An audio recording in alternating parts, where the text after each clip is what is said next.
About 2 weeks after I allowed my brother to use my backyard for his wedding at no cost, he suddenly arrived at my gate with a U-Haul truck, along with his in-laws, acting like he was about to move in permanently.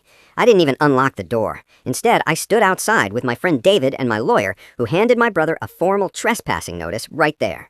Now, my mom keeps saying I set him up and humiliated him. Honestly, for a moment, I even questioned myself. Was I overreacting? I'm James, 28. Last year, after grinding 70-hour weeks in tech, I bought a 4-bedroom house in Northern California with a pool and a decent yard.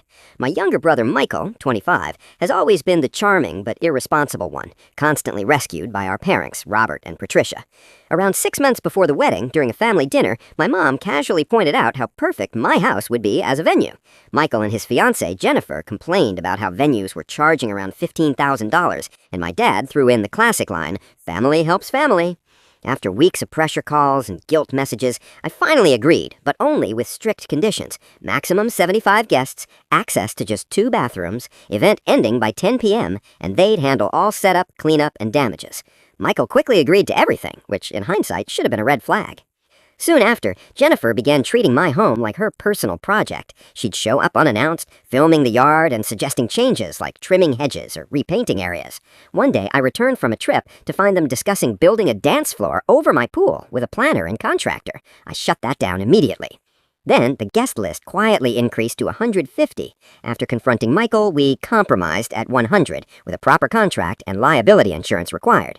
Later, I overheard them talking about moving in after the honeymoon. A neighbor even told me Michael was asking about converting my basement for them. When I confronted him, he tried to justify it by claiming Jennifer was pregnant, which later turned out to be false.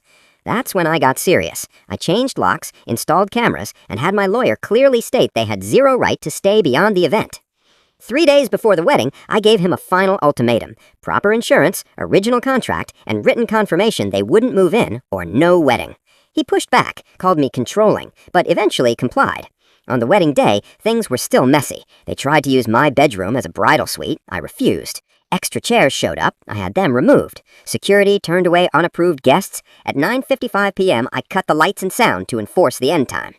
2 weeks later, they showed up trying to move in anyway. That's when I stood firm. With my lawyer present, I made it clear, no one lives here except me.